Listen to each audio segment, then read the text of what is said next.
Welcome to Conversations Live. For more than a decade, we've brought you the best in books, entertainment, and current events. When the movers and shakers of the world have something to say to you, they say it to us first. Now, here's your host, Cyrus Webb. And welcome back, everyone, to Conversations Live. I'm your host, Cyrus Webb. Glad you all could join us once again. Whether you're tuning in on the radio dial, we welcome you. Also, those joining us through our online affiliates and even through our iHeart family, we're glad that you all could be with us as well. Michael Jai White is making his first appearance on our program today. And when I say that name, a lot of different things probably come to mind. He's known, of course, for an actor that's been able to play an amazing range of roles, but he's also a martial artist that's been able to make his name in that arena as well. We're going to talk to Michael about what it's been like for him to do what he loves in his life, and then to be able to share that with all of you. Now, he has some great things that are coming up. He's been teasing you guys online. We're going to talk to him about the way he's using social media to interact with you all, but also to share his upcoming projects. And if you're just now finding out about the work that Michael is doing for this year, we'll tell you at the end of our broadcast so you can stay connected with him. Michael, hello to you and welcome to the program. Thanks for having me. Pleasure's definitely on mine. This is really an honor to have you on with us. I mean, I think the great thing about you, Michael, is that you have been able to do something that I think kind of everyone loves. I mean, I think that is the big thing. You've been able to follow your passion, follow your dreams, to see the hard work paying off for yourself. As you kind of reflect on this career you've been having, especially in television and in films, what has it been like for you, Michael, to not only have had a goal for yourself, but to see those goals realized the way they've been? Well, it's great. For me, it's always been about the marathon and not the sprint. Nowadays, a lot of actors are, people are used to someone filling in one spot, like there's one shelf that you belong on. I've luckily been able to have a diverse career where there's some people who see me as a comedic actor and some people who see me as an action guy. And every now and then I can fuse those worlds together, So, now I'm really, moving into what I've been planning for a long time, which is to be a filmmaker and producer and create my, a further to my brand, Right, exactly. And I'm glad you mentioned about the brand. One of the things, and we're going to talk more about social media a little bit later, Michael, but I'm glad you mentioned that point because one of the things I noticed you retweeted, I think it was at the end of last year or at the beginning of January, where one of your fans was commenting on, it would be interesting to see you in a comedy, and then you retweeted back, okay, I've been in this project, these are all comedies. And you're right, there are so many people, again, when I say your name, there are different projects that will come to mind for people. Do you think that's also been a plus for you in that you haven't been kind of put in a box, that you've been able to do a variety of things, unlike some actors who are just known for a particular type of work? Yeah, it's by design, and it's kind of fun that I'll sometimes be in be amongst a crowd and hear a crowd start to argue with each other because some people will call me Marcus. And then they say, that's not Marcus, that's Black Dynamite. And they're like, no, that's Bone. And these are, all different type of characters. And sometimes somebody else come out of the woodwork with, no, that's Pointy Williams. Or someone would say, no, that's Tyson. And so I've luckily had these roles where, somewhat bigger than life characters that I'm connected to, and of course there's that Spawn thing, Right. So these very iconic characters I get connected to. So that's been a total blessing. Do you find yourself, Michael, even as you were mentioning some of those, do you find yourself still having those wow moments? Because, I was thinking as I was prepping for your segment, I mean, longevity, as you said, and I'm so glad you mentioned that comment earlier about this being a marathon rather than a sprint. You've definitely been in it for the long haul, and that has definitely been rewarded. But has that kind of been one of the wow things for you that you've been able to sustain this career when so many people have come and gone along the way? Yeah, my heart goes out to a lot of friends who only look at it from the acting standpoint, because sometimes this business doesn't reward talent; it just rewards heat sometimes, And and people are, like I said before, they're used to being identified by being on a certain shelf, and I knew I would, when I started, that once I did martial arts or something like that, there would be a tendency to kind of brand me as the butt kicker, Right. Even though I'd done so much other stuff. I mean, my background is, I first started in theater in New York, but so when I came to LA, well, quite on purpose, I didn't do any action type stuff.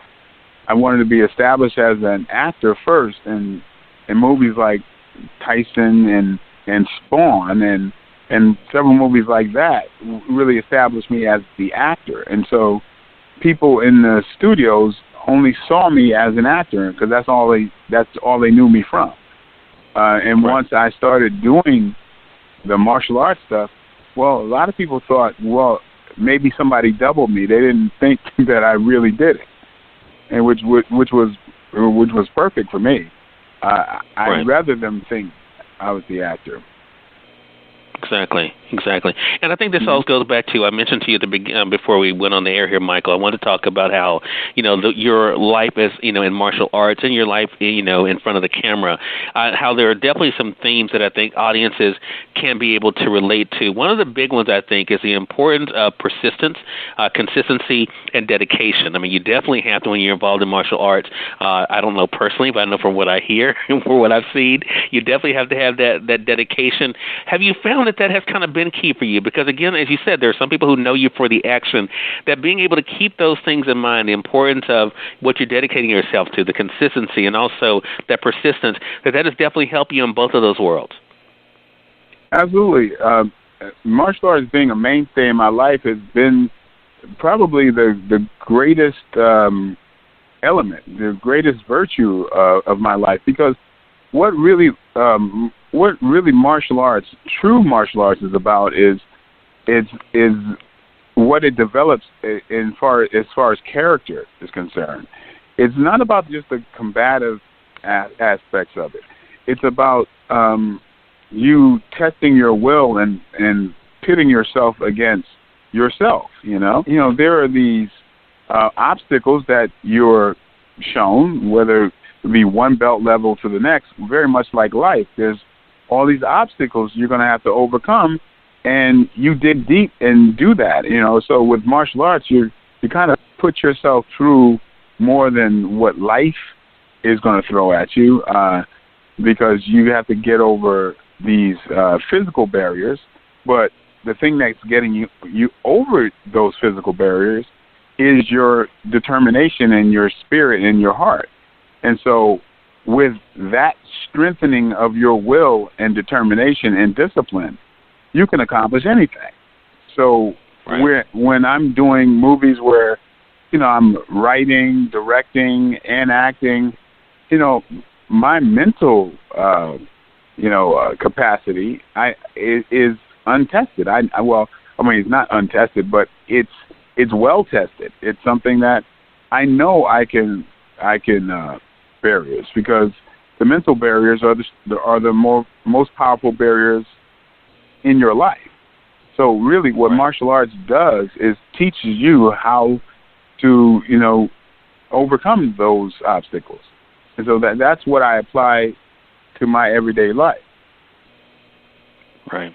And it's things, again, that all of us can be able to learn from. We're going to get more into that, especially when it comes to your interaction on social media with the work that you're doing, Michael. I want to say, for those who are just tuning in, either on the radio side or online, you're listening to Conversations Live. Michael Jai White is our guest for this segment. We're talking with him not only about his amazing experience and career he's been able to have in front of the camera, both for television and films, but also what he's been able to do in life and when it comes to martial arts as well. Many of you know him for that world as well. We've been talking to him about what it's been like for him to reflect on it all, to be able to see the response to his work, but also some of the key components that he was just talking about that's really helped him in life, and that's some of the things he's learned when it comes to martial arts. Social media is, I think, it's just a part of our life these days, Michael, and you have been able to share with your fans there as well. I want to really dig in a little bit with Facebook and Twitter. Those are two places that you really are engaged, as I've noticed, with your fans. First of all, what has that been like for you to kind of navigate these waters? I even saw you tweet about, your team wants you to get into doing Facebook Lives. That's something you want to know what your audience wants to hear from you for. But what has social media been like for you to add into the world that you're in? Well, it's been an education. At first, I mean, I was kicking and screaming, defying it, because, it seems like, certain things I feel are sacred. Sometimes I'm, your personal business and your family and all that type of stuff. I was very, I guess guarded about that type of stuff until my wife started to really put out posts and really wanted to help people. And sometimes she would, say quite a bit about, and what was good in our relationship and what have you. And then I felt the need to back her up on a few cases. And then I wrote some stuff myself, and I was really surprised as to the response to some things, and then some things went viral. And but then I started to recognize my position as a leader, and that I can help a great deal of people, and that's what I've been put on this earth to do. I mean, as an entertainer, we entertain folks, and we're kind of put there to, I guess, hopefully make life a bit better, and you can entertain, and you can also enhance people's lives as well. I mean, I think that's your highest honor, is to be able to the knowledge that you have and share it with others to improve their quality of life. And so, I mean, this is an area that I've accepted, and it really, to me, has actually been very organic, because I do enjoy helping people to my core. But I guess I'm very fiercely loyal to my friends, and I'm fiercely loyal to my fan base, because without them, I mean, where would I be? And also, They help me provide for my family. So, I've accepted the responsibility to share more of my life with my fan base. So, I mean, I finally arrived at a place where it all makes sense.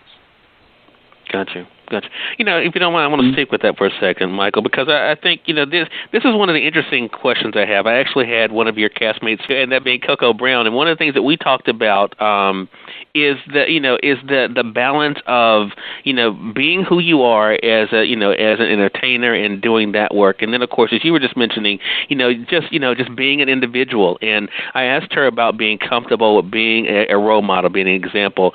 What about for you? Has that been, as you kind of look at your career, and especially as it has grown and, your reach has definitely expanded, is being an example as a role model, is that something that has been easy for you to embrace? Yeah, it's something I think I was put on this earth to do, and I've done this my whole life, even outside of this business. I mean, I really accept and respect the fact that there are limited role models where I come from. If I didn't have the right few role models that came into my life, I don't think I would be where I am. And because of that, I feel like it's not even a choice of me to give back. I have to give back. And so, I mean, I was a school teacher before I was an actor. And so, and teaching school was something I was very proud of. There's, and I've done, motivational speaking, for over 30 years. So, I mean, it's something that's close to my heart. And whenever I even go to do movies out of state, I check into where the community centers are, or find out what I can do on my free time, communities I'm working within. So This is something that, it's something that I just, it's not even a choice. And it's something I definitely do. And in a lot of ways, I feel it's my real work to do that. Because, I mean, really, I mean, I don't pretend that I'm doing anything more by acting, I am pretending to be other people. You know, it's a fun job, but it is really I'm a grown man pretending I'm someone else. I don't think that represents my highest ability. I think helping people is paramount to that. And so when I can do that, I feel like I'm kind of being my best representative. Well, I think that's one of the reasons why you have the respect that you have, as well as the loyalty from your fans, both online and off, Michael. I want to go to how you kicked off this year, 2018, and it was one of the posts I want to skip over to. I've been spending some time talking about Facebook and Twitter for a moment. I want to talk about Instagram for a moment. On January the 8th, you made a post, a video that began by saying, of course, Michael Jai White presents. And I want to read what the caption said for that video, because you're kind of going through some of the roles in that video clip. But you posted this, 2018, You Already, I Am. Why wait for others when you can create your own? I want to talk about that. I mean, one of the things that we have heard so much about, and that I'm really excited about, is how people are using new media to be able to help get the word out about projects, and then creating their own projects. Some of the hashtags you even used for that post, Michael, include create your own content, and then, of course, gigantic entertainment. And that kind of ties in with what you've been posting, even on Twitter. When people go to your Twitter page, they see you using the hashtag This Is Gigantic, playing on your middle name there, and then Black is Back. Talk to us about what that move was like for you to kind of not only be able to be a part of other people's projects, but then to create your own projects. Well, I think this is the time for folks to be able to, get their art out there without having to ask the gatekeepers in every instance. This social media thing has changed the game, and you can do some really good work if you get folks together who really want to see it. So this has been a plan of mine for quite some time. I've always felt, again, like it's been my highest honor to be in places where, and be approached by people that say, hey, my dad and I watch your movies together, or have a grown man who has a family come to tell me that, they look up to me and they're proud to have their children watch my stuff because they feel it's empowering to them.